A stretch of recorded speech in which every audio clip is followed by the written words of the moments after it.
नमस्कार, म सम्राट गौतम। सामूहिक व्रतबन्ध, सामूहिक व्रतबन्ध, सामूहिक व्रतबन्ध, सामूहिक विवाह, सामूहिक विवाह, सामूहिक विवाह आदि गरिएका अनेक प्रकारका विज्ञापनहरू हामी सामाजिक सञ्जाल तथा सञ्चार माध्यमबाट सुनिरहेका हुन्छौँ, देखिरहेका हुन्छौँ। 2042 सालकै आधारलाई लिएर मान्ने हो भने पनि फागुन 7, 14 र 15 गते र चैत 6 र 15 गतेको आधारलाई मानेर अनेक प्रकारका सामाजिक सञ्जालका पेजहरूमा सामूहिक व्रतबन्ध भनेर विज्ञापन गरेको बुझिएको छ। धेरैजना व्यक्तिहरूले सामूहिक व्रतबन्धको दिन यो दिन साइत रहेछ, यो दिन गर्न मिल्छ भनेर त्यहाँनिर कति हो, कहाँ, कसरी सम्पर्क गर्ने भनेर धेरै कमेन्टहरू पनि देख्न सकिएको छ त्यहाँनिर।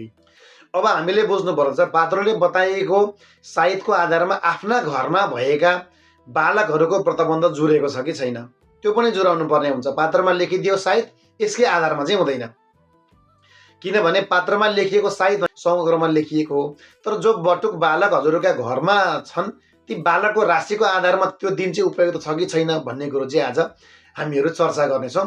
त्यो दिन जुरेको छ छैन भनेर यहाँनिर चर्चा गरिनेछ। जस्तै के भनेको छ भने कन्या विवाहे कुमारस्य उपनयने गुरुबलम चिन्त्यम भनेको छ, अथवा कन्याको विवाह र बालकको व्रतबन्ध संस्कारमा बृहस्पतिको बल छ कि छैन त्यो हेर्ने। यो भनेको बालक अथवा बालिकाको राशिबाट गोचरमा गनिने अवस्था हो। अगाडि हामी चर्चा गर्नेछौँ यही भिडियोमै। त्यहाँबाट तलतिर के लेखेको छ त भन्दाखेरि कुमारस्य उपनयने विवाहेपि सूर्यबलम चिन्त्यम। तलतिर के भयो भने बालकको विवाह र व्रतबन्धमा सूर्य पनि हेर्नु पर्दछ, सूर्यको बल कस्तो अवस्थामा छ।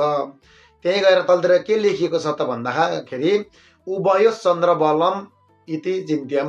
तलतिर गएर चन्द्रमाको पनि बल बलाबल हेर्नुपर्छ। अब यो के हो त भन्दा गोचरमा भएको राशिको आधारबाट 4, 8, 12 अङ्कमा गोचरमा भएको राशिको आफ्नो राशिबाट गोचरमा भएका यी ग्रहहरू जुन जुन राशिमा छन् ती राशिमा परेको अवस्थामा 4, 8, 12मा चाहिँ पर्नु भएन। यदि बालकको व्रतबन्ध गर्न आँटिँदैछ तर बालकको व्रतबन्ध गरिने जुन पात्रले तोकेको समयमा छ त्यो दिनको गोचरको अवस्थामा 4, 8, 12मा सूर्य, चन्द्रमा र बृहस्पति यदि परेको छ भने त्यो बालकको त्यो दिन व्रतबन्ध जुर्दैन।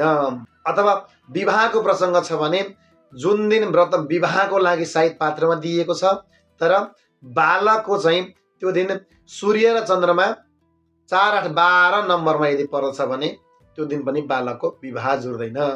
यसै गरी कन्याको विवाहको प्रसङ्गमा पनि 4, 8, 12 अङ्कमा यदि बृहस्पति र चन्द्रमा परेको छैन भने बालिकाको अथवा ती कन्याको विवाह गर्न उपयुक्त दिन रहन्छ, त्यो दिन जुर्छ, नत्र जुर्दैन।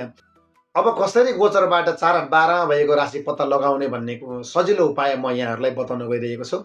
भिडियोको अन्तिमसम्म रहेर साथ दिनुहोला। पात्रमा बताइएको छ फागुन 7 गते, 14 गते र 15 गते व्रतबन्धको साइत छ। त्यस्तै गरेर चैतमा 6 गते र 15 गते छ।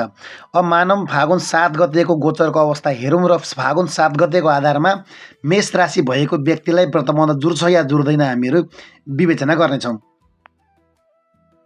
पात्रोको आधारलाई लिएर हेर्दाखेरि फागुन 7 गतेको अवस्था अनुसार सुरुमा हामीलाई चाहिन्छ बृहस्पति फागुन 7 गतेको आधारमा ग्रह स्पष्टमा हेर्दाखेरि बृहस्पति मिथुन राशिमा रहेका छन्। त्यसै गरेर सूर्य हेर्नुपर्ने हुन्छ। फागुन भनेको 11औँ महिना हो, 11औँ महिना भइसकेपछि 11औँ राशि अन्तर्गत कुम्भ राशिमा रहेका छन् भने फागुन 7 गतेको चन्द्रमा यही पात्रोको आधारमा हेर्दाखेरि त्यो दिन चन्द्रमा कुम्भ राशिमा रहेका छन्। गोचरको आधारमा बृहस्पति मिथुन राशिमा, सूर्य कुम्भ राशिमा र चन्द्रमा पनि कुम्भ राशिमा रहेका छन्। अब मेष राशिको आधारमा बृहस्पति, चन्द्रमा र सूर्य कुन कुन स्थानमा पर्दछन् हामीहरू अगाडि हेर्नेछौँ। यसको लागि सुरुमा एउटा कुण्डली बनाउनु पर्ने हुन्छ र यसरी हामीले बनाएका छौँ। र जुन राशिको लागि कुण्डली विचार गरिँदैछ भने यो सुरुको भाग जुन छ त्यहाँ 1 नम्बर लेखिनेछ, 1 देखि लिएर 12 सम्म हुनेछ। त्यहाँ मेष राशिको गरेको हुनाले 1 लेखिएको हो। यदि वृष राशि थियो भने त्यहाँ 2 बाट सुरु हुन्थ्यो, मिथुन थियो भने 3 बाट सुरु हुन्थ्यो र यसै राशिक्रम हुँदै जाँदा यसरी बढ्दै जान्छ। मेष राशिबाट सुरु गऱ्यौँ, 1 नम्बर भए ठाउँमा 1 लेखिन्छ। अब हामी गोचरमा हाम्रो के थियो त भन्दा बृहस्पति मिथुन राशिमा भएको हुनाले 3 अङ्क भएको ठाउँमा हामी बृहस्पति लेख्छौँ। कुम्भ राशिमा सूर्य र चन्द्रमा दुईटै त्यो दिन परेको हुनाले कुम्भ राशि भएको ठाउँमा अथवा 11 अङ्क भएको ठाउँमा हामी सूर्य र चन्द्रमा राख्दछौँ। अब यसबाट हामीहरूले गर्नुपर्ने हुन्छ जुन 1 नम्बर लेखिएको छ त्यहाँबाट 1 बाट बृहस्पति भए ठाउँमा गर्ने, बृहस्पति 3 मा छ भनेपछि 1 देखि गर्ने, 1 छोडेर 2 देखि गर्ने हैन, 1 2 3 गर्दाखेरि तेस्रो स्थानमा बृहस्पति भयो। त्यसरी गन्दै गन्दै लाँदाखेरि 11औं स्थानमा सूर्य र चन्द्रमा भए। यहाँ के हो त भन्दा बृहस्पति तेस्रो स्थानमा, सूर्य र चन्द्रमा 11औं स्थानमा परेको हुनाले यो मेष राशि भएको व्यक्तिलाई 2082 सालको फागुन 7 गतेको लागि व्रतबन्ध गर्न यो दिन उपयुक्त छ। अब हामी मीन राशिको लागि तयारी गर्नेछौँ। मीन राशि हुने बित्तिकै यहाँ सुरुमा 12 अङ्क भयो। 12 बाट 1 2 3 4 5 6 7 8 9 10 11 भएर हामीले सङ्ख्या भरिसकेका छौँ। अब हाम्रो 3 अङ्क भए ठाउँमा बृहस्पति रहनेछ अघिको जस्तै, र 11 अङ्क भए ठाउँमा सूर्य र चन्द्रमा रहनेछन्।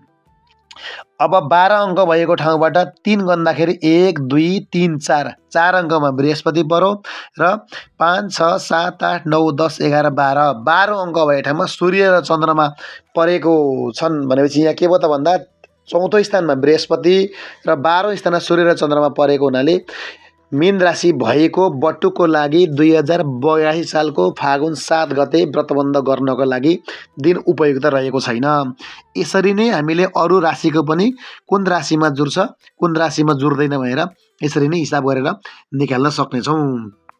यो भयो व्रतबन्ध जुराउने तरिका। यसै गरी वरवधुको विवाहको लागि पनि सायद जुरेको छ छैन भनेर निकाल्न सकिन्छ। फरक के हुन्छ भने बटुको व्रतबन्धको लागि बृहस्पति सूर्य र चन्द्रमा तीनटै ग्रह विचार गर्नुपर्दछ भने पुरुषको विवाहको लागि सूर्य र चन्द्रमा विचार गर्नुपर्दछ भने कन्याको विवाहको लागि बृहस्पति र चन्द्रमा चाहिँ 4 8 12 मा परेको हुनु हुँदैन। भिडियो हेरिसके पछाडि लाइक कमेन्ट गर्न नबिर्सिनु होला र आफूलाई चाहिएको जिज्ञासा भएमा कमेन्ट गर्नु होला। त्यसको समाधानको बारेमा पनि भिडियो बनाइनेछ। युट्युबको माध्यमबाट भिडियो हेर्दै हुन्छ भने च्यानललाई सब्स्क्राइब गर्न नभुल्नु होला। यदि फेसबुक टिकटकको माध्यमबाट भिडियो हेर्दै हुन्छ भने एकाउन्टलाई फलो गर्न नबिर्सिनु होला।